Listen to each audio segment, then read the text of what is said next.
as well? I think 70% is my absolute sort of classic go-to chocolate. That's virtually like a staple, great quality, nice intense dark chocolate. It's not overly bitter, but it's got all that sort of complexity. But I think chocolate, one of the beautiful things with chocolate, it's very nostalgic as well. So eating chocolate is something that takes you straight back to childhood. And combination of whole roasted hazelnuts with creamy milk chocolate is just takes me straight back to being a young boy in Switzerland. That's what I used to get for a snack coming home from school with a bit of bread. That's actually a good combination as well of good crusty bread and a nice bit of chocolate. That makes a great afternoon snack, at least for a Swiss boy. But it actually just works really nicely as well. So hard to pinpoint a favorite, but I think 70% cacao as a classic, absolutely brilliant, hard to beat. But that's the beauty of it. So there's so many different chocolates that we do have. There's something for everybody there, really. And is there any white chocolate lovers as well? Yeah, I think white chocolate has a really bad reputation. And often is because there is a lot of really bad white chocolate. That's probably what it comes down to as well, where they replace a lot of the cocoa butter or all of the cocoa butter and actually replace it with a vegetable fat in the chocolate. But white chocolate, to me, is actually a celebration of dairy flavor. So really good white chocolate is stunning because it's virtually, you get that beautiful sort of creamy notes from milk, you get that sort of dairy note, you get that caramel flavor as well, because the way we sort of make the milk powder to make the white chocolate from as well. But yeah, so done well, white chocolate is an absolute stunning product as well. Maybe don't start with chocolate. So we do get asked that a lot, and essentially, like, chocolate should be a treat. It's something that's indulgent. It's something that actually makes us feel good. But yeah, absolutely. If you try to sort of watch the sort of calorie intake or the sort of the thing as well with chocolate, the higher you go in intensity, something like that 85%, for example, is absolutely brilliant. So 1 square of excellence, 85%, and you get that beautiful chocolate fit where you sort of have that fix. You don't need to go and eat. It's not a block of chocolate where you eat half a block in one sitting. So you have a little bit at a time. So that would be my recommendation. So just little, but really, really good quality, high percentage cacao, and then you get that beautiful sort of chocolate fix that you're actually after. And if you want to indulge yourself a little bit, then go into the milk chocolates as well. But look, one of the best products, or one of the products that we're known for around the world is actually not even a chocolate itself, it's like a LINDT truffle. So it's something that we make out of chocolate. So we make a chocolate shell with a smooth center in the middle of it that sort of melts liquidy almost as well once you have it in your mouth. So it's absolutely decadent. That's really just almost like a confection. That really is like a chocolate truffle. So that's the next level indulgent. But yeah, for those sort of being a bit mindful, go to higher percentage cacao or dip fruit in chocolate, and then you get a little bit of both as well. But that's the beauty. There's virtually anything for anyone out there. As well, what's interesting is that a lot of people didn't sort of cut back necessarily on chocolate. So it's sort of one of those treats, because we had to give up so many different things during the pandemic as well. But to actually go to the supermarket is still something that most places around the world were able to do.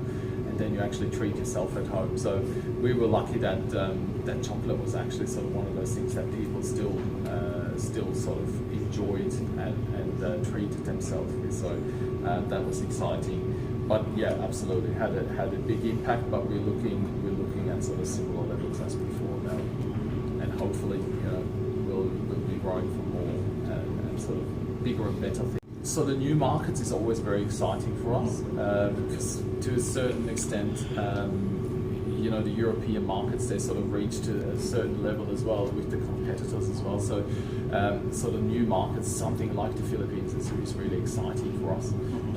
We have been in the Philippines. Since when has been LINDT available in the Philippines? That's been for numerous years, but to actually sort of have a strong focus with a new team as well, that we're really excited to have on board as well, with a fresh sort of set of eyes, new ideas to sort of bring more of our chocolate to the Philippines, is something that's absolutely brilliant for us, and we're excited about. So, but yes, so the new markets and sort of building on the markets that we're in is something that we continue to work for, and we can, you know, sort of certain markets when they get to a certain size as well, we can sort of tweak the offering as well. So as you might hear, I'm actually based out of Australia, so we are sort of a large enough market in Australia now where we can actually sort of direct what sort of flavors that we sort of think works well for the Australian market, and that could be down the track the same thing as well for the Philippines, where you know, we recently launched a mango excellence in Australia, and we need something like that in the Philippines as well, because you're the kings of mango. So there's lots of different flavors that we could be excited to actually bring as well, and sort of build on and work on. Have you got any suggestions? What should I come up with for a Philippine exclusive? We did make a coconut. We actually made a really delicious roasted coconut, but unfortunately, it's sort of one of those kind of things as well in supermarket land as well. So they sort of rotate flavors in and out, and that was sort of like a limited edition flavor that we had. But it's one of those things that work fantastically well. Coconut and chocolate together is brilliant. It's a tricky one because chocolate is incredibly complex, so it actually goes with so many different things. There's probably certain, like, especially when it sort of goes into sort of bitter kind of flavors or super salty kind of things, it gets a little bit challenging. But virtually a lot of different things that you can actually put in chocolate, combined with chocolate as well. One of the sort of interesting ones as well is actually strong cheese. When you sort of have it with chocolate together, works amazingly well. Especially something like that 70-85% with like a really strong Parmesan or Reggiano, like a hard cheese from Italy, that has got those sort of salty kind of notes in there, works absolutely brilliantly as well. But yes, there's probably sort of chocolate things where they push it out a little bit too far. There's chocolate makers, sort of small ones, where we're probably a little bit more conservative, I guess, as well, in the sort of a way that we approach things. But yes, you can do some absolutely crazy things with chocolate, which is exciting as well. One of the really intriguing, again down in sort of cheese way as well, blue cheese with a little bit of that 85% excellence, and then some ground roasted coffee beans on top. So the combination of like a really strong salty cheese, coffee, and strong chocolate is truly fascinating as well. So that's the thing, you can experiment with lots of different flavors. But the sort of classic ones is what works best and has the broadest appeal. Like one of our probably best known products and one of the really great combinations is citrus and dark chocolate, works absolutely brilliantly. That can go from the orange that we actually have with a bit of almond pieces through it as well. That's really classic. Mint is always sort of things that actually work really well. Herbs in general sort of work nicely with chocolate as well. So mint, orange, then you can go into other citrus like mandarin. Yuzu is one of those things. I've been saying to our marketing team for many years now that we sort of should do something with yuzu because it's such a clean, crisp flavor. So any ideas that you have are always welcome to send them to me, and I'll go in the test kitchen and stir something up. We made a peanut butter LINDT truffle, and that was one of our most popular flavors. But as a company, we made a decision to be 100% peanut free. So yes, we have a lot of lovers of peanuts out there still, but we haven't got any peanuts in any of our factories at the moment at all. So what we've done is sort of do a peanut butter, but with almond. So it's like an almond butter kind of flavor. But it's not quite the same. But yes, peanuts is a tricky one just because of all the allergies. There's a lot of sort of research being done and experiments done with different sweeteners. We actually make a range of no added sugar chocolate as well, that we replace the sugar. We always have to say no added sugar because cacao naturally has got sugar as part of its makeup. And we use a maltitol to actually sweeten that chocolate, which has the closest sort of properties, I guess, to what sugar the majority of sugar that we actually use in our chocolate made in Europe is made from the beet rather than the sugar cane. there's a small niche market for it, for the no sugar chocolate as well. We also launched an excellence called Pure that has got no sweetener in there. There's a special sugar that's actually from the pulp of the cacao bean as well. So it's basically like the sweet part of the cacao bean that we use to sweeten that chocolate product as well. So it's got more of a sort of a tart, sour, slightly kind of sourness, refreshing tartness flavor to that sort of sweetener as well. So it's really intriguing in that sense. But we definitely sort of see a trend to actually just go higher in cacao. Obviously, there's less sugar inside those as well. For example, that 85% cacao, that's actually unrefined muscovado sugar inside. So just a step as well to actually have like an unrefined sugar is a big step already in that sort of sense. The challenge, a lot of chocolate manufacturers, when they sort of replace the sugar with like a stevia or one of those artificial sweeteners, they actually have a completely different melt of the chocolate, so it has that cooling sort of effect. Or with stevia, because you actually need to almost add more bulk to the chocolate, they use like a starch to top up the sort of bulk of the chocolate, which is not that pleasant to actually eat as well. So yes, we in short, we make a no sugar added chocolate.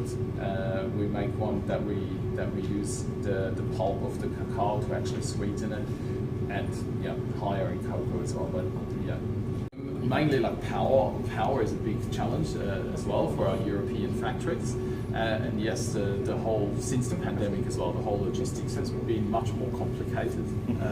Absolutely, because we actually sort of source all our cacao directly from 90,000 cocoa farmers that we work together with. So we don't buy cacao at a central market like the majority of our sort of competitors do. So we actually source it directly from the cacao farmers, and then it gets all shipped centralized to it actually lands in Holland first, and then it goes onto a train to our factory in Zurich. But yes, it's been hugely complex for. Luckily not for my sort of side of the business, but the logistics side has certainly been a challenge, like it has been for every business as well. I guess for the size of the business that we are, it does take relatively long for us to sort of create a new product. So we're probably working on products that are on the table for like 2 and 3 years down the track already now. So we're not quite as reactive as some other companies are, where they can just go, if there's a new flavor trend on TikTok, and then 3 months later they have a block of chocolate on the shelf. So that's not as reactive as we're able to be, just because we always want to make sure that the quality is actually there as well when we sort of make a new product. And then we also go into market research. So when we come up with like a new concept of a flavor, we take it to market and sort of get people's feedback. And a lot of what I do is we make a sample. And really just sort of, even internally as well, we sort of get everybody to taste what we are thinking as chocolatiers would be the next best thing. Or that's one of the great things, I guess, as well, for a company like LINDT. It's like everybody within the business can come to us with ideas, and it's all like one big collaboration. But yes, to the sort of pandemic sort of side, it's basically always been that really long sort of chain to actually get something to market.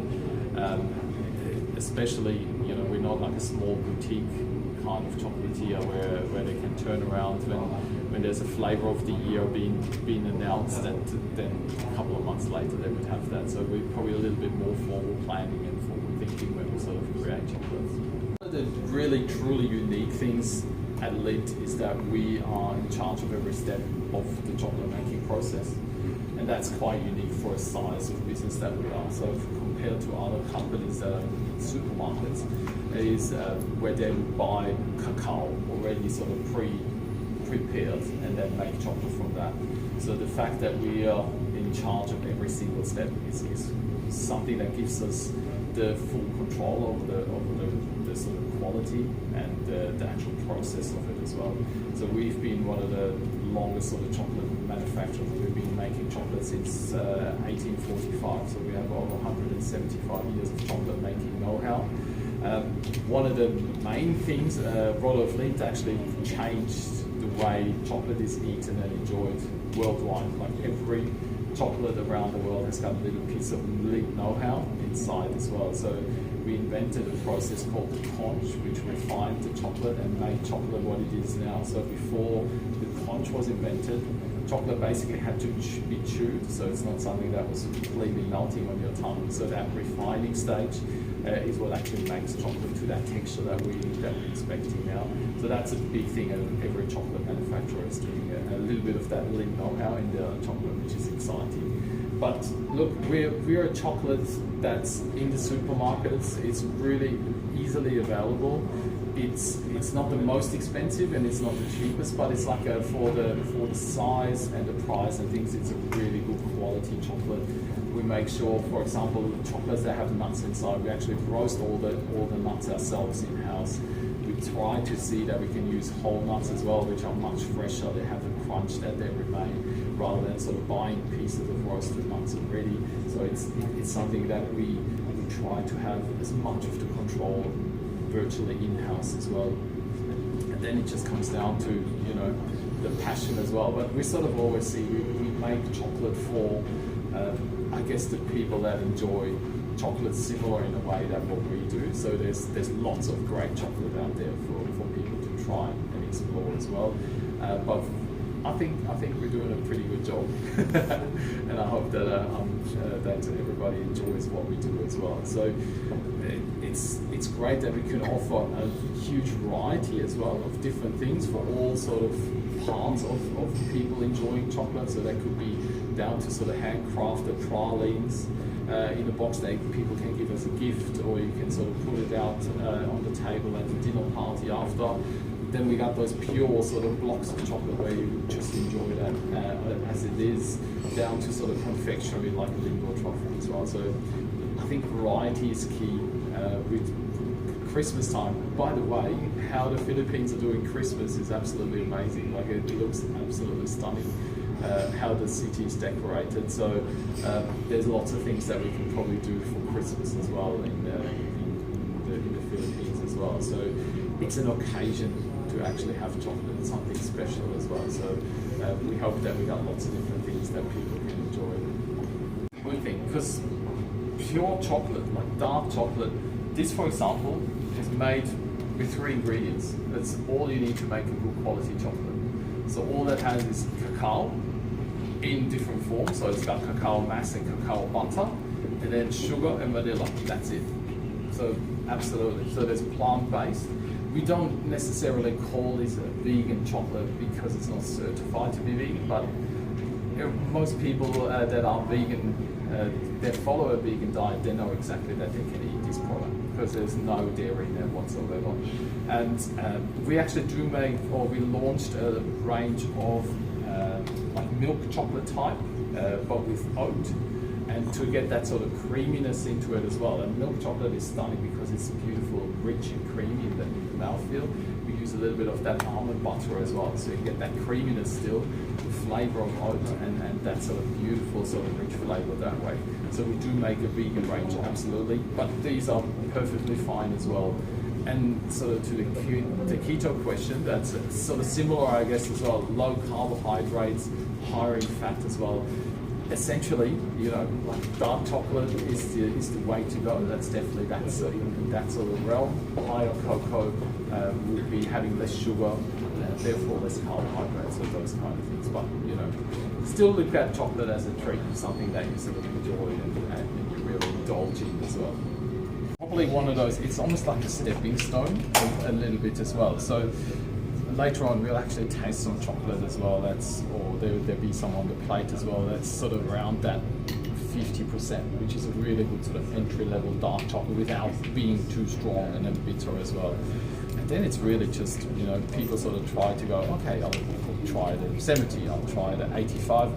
Maybe the 85 is, you know, a little bit too strong, so I'll go back to the 70. And then it depends as well. So if you have like a nice strong cup of coffee, then of course like something that's quite intense is not going to be as big a chocolate as if you just sort of have it on its own. So, but yeah, I think that's the key. It's really just sort of little stepping stones to get to the big guys.